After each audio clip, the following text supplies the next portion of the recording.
Hi, WJ Math Team. I was quite unsatisfied with how far we got today on the solving cubic equations with geometry. So I'm just gonna do a quick, short, probably very long, actually, video on how to set this whole thing up and what it kind of means, trying to derive some meaning from it. And yeah, actually do the proof with folding paper. So we're gonna do that. First thing, okay, remember what we're actually doing when we're dealing with this equation and this function and whatnot. This is a cubic, right? We're gonna assume, just for simplicity, that all the coefficients are positive. And we're gonna construct this, all right, on this new piece of paper. And how we construct lines with a Hattori geometry is to fold the paper, right? So first thing I'm gonna do is I'm gonna fold a little bit. I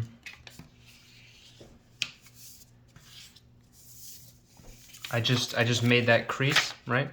And I'm gonna decide for myself how long I want A to be.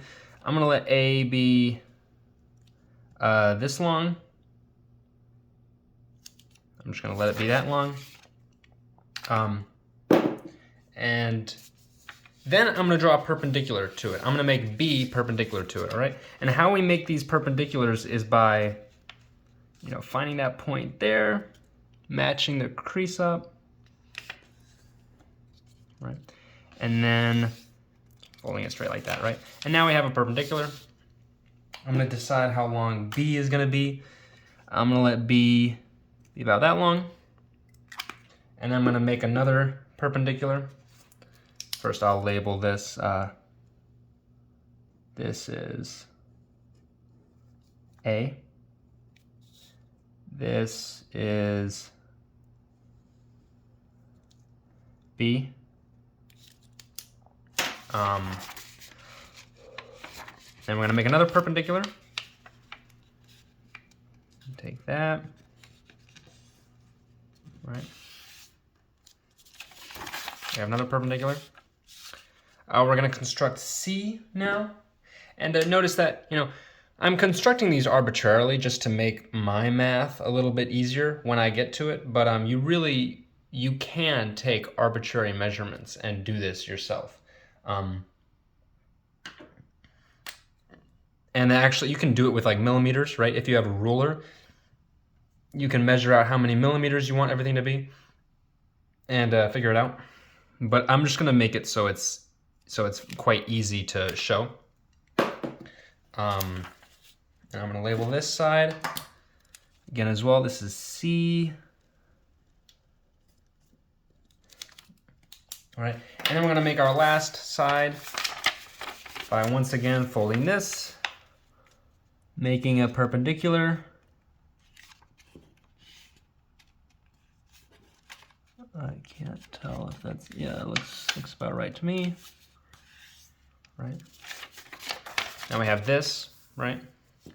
And once again, I'm going to make some point, let's let that be D, all right? So now what we've constructed is we've constructed our lengths, okay? We've constructed our lengths A, B, C, D, okay? Now, a few things that we're gonna do. This is how the algorithm is gonna work, okay? We're going to extend this line. We're gonna extend it into here such that we duplicate that length A, right? And there's a pretty easy way to do that, which is you kind of fold the paper, and then wherever the point is, this point, right, point A is right there, right? You just mark that. You see what I did? And this is all valid in the axioms of Hattori geometry. And then we're gonna create another perpendicular, all right?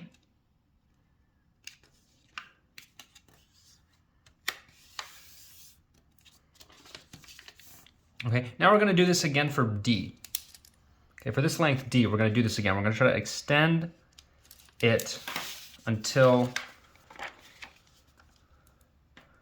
we have our point. So I'm gonna label that's there, right?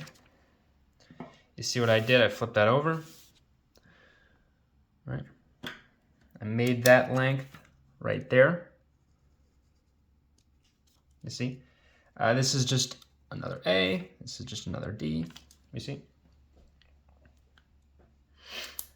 And now I'm gonna once again create a perpendicular through there. And in case you're wondering why I'm doing all these things, I guarantee you the algorithm works, and I guarantee you that these things will be very fruitful for us when we go about trying to solve this.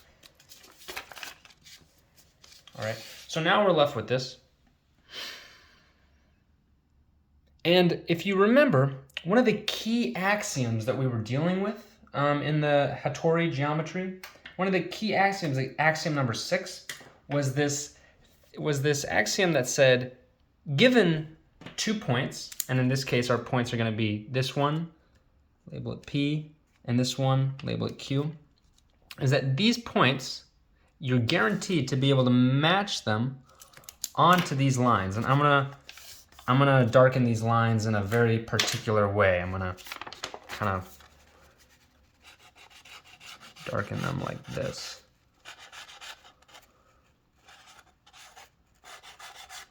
Just so you can see them, but it's not too intrusive. Okay? So you can see that line through there. And then the same for this one.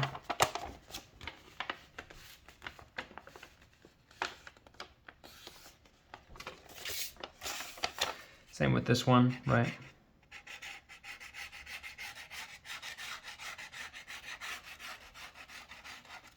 All right. Got that line, got that line.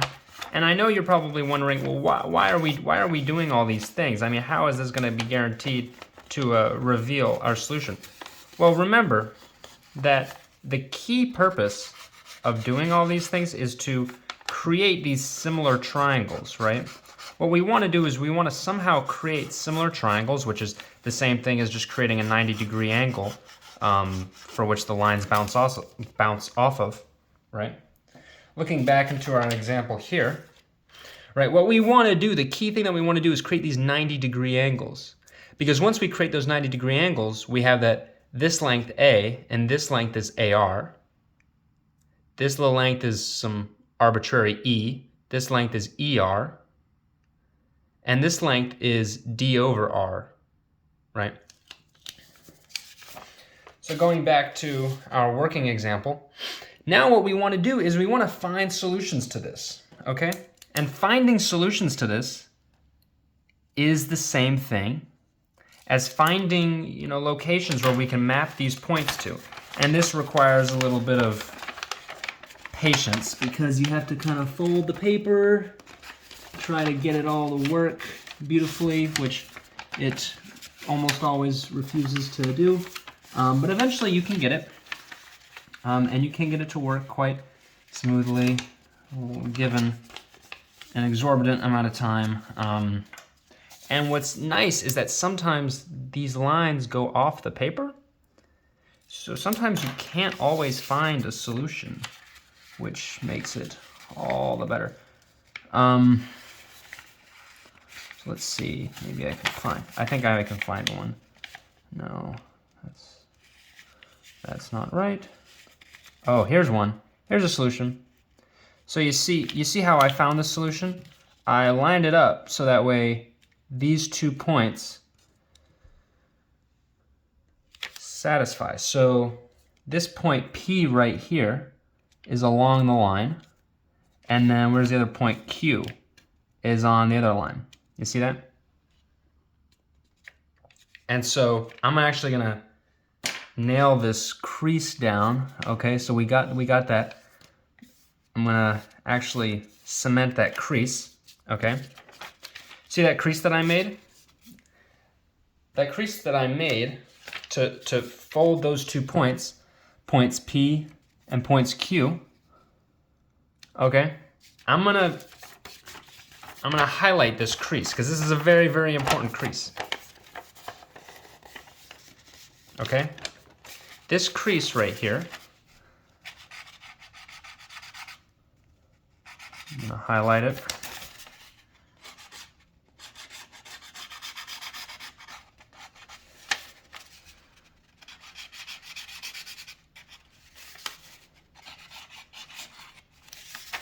All right, we see that? That crease is very, very important. And the reason why is because what we're gonna do now is we're gonna take that point and we're gonna take that point, okay, these 2 points, and we're going to fold a line between P and that point, okay? So I'm folding a line between P and that point. Okay, and we have that line. I'm just gonna draw that in.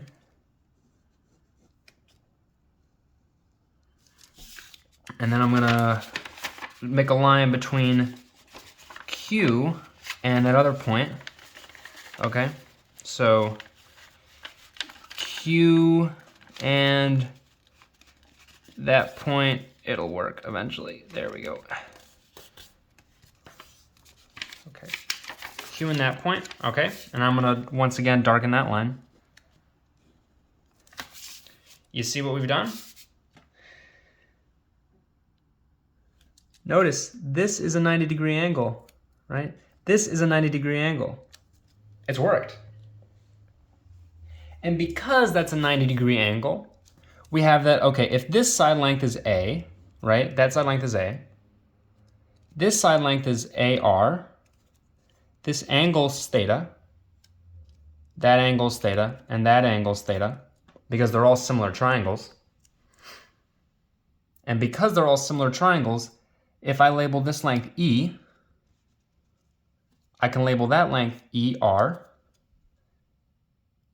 and I can label this length right here, I label that D over R. So now we get a few equations, because remember, this whole length is B, right?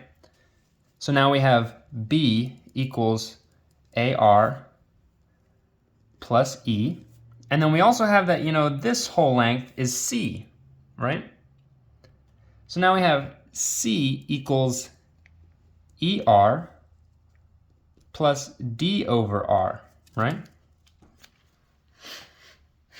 Now, if we play around with this, and you know, you could be assured that you play around with this, you multiply everything by R, you get, what do you get? You get AR squared plus ER minus BR equals 0. And then with this other one, solving for ER, you get ER equals C minus D over R, right? You can plug those things in. I'm going to do this over here. You can plug all of those things in and find that you get AR squared plus C minus D over R minus BR equals 0, right? Multiply everything by R again, you get AR cubed minus BR squared plus CR minus D equals 0. And then just doing our little trick where we say, okay, R goes to negative R. And we can say that because, just notice it doesn't really change anything. AR cubed, this whole equation becomes AR cubed plus BR squared plus CR plus D equals 0. Right? And so this is indeed a solution. And notice that because of the conjugate root theorem, right? If there's one complex solution, then there are two, right? Complex solutions always come in pairs. This is just one solution. If I were to keep playing around with these lines and try to fold it over, I might be able to find another solution. But as for now, that's as much as I can find. But I encourage you to play around with this, and it's just a fun thing to do. And I would, you should do this at least once just because it's fun. Take a ruler and actually measure these. As a matter of fact, I might as well do that now just to show you guys that it works. Right, so we're gonna try to measure things, all right? Just for fun. And by the way, there is a lot of error here. So don't be intimidated if it's a little bit wrong, because it'll show you that theoretically this is very right. So here, what do we have? We have that A is approximately like 38, okay? So we have, the equation we're dealing with is 38 x cubed plus, and then how long is B?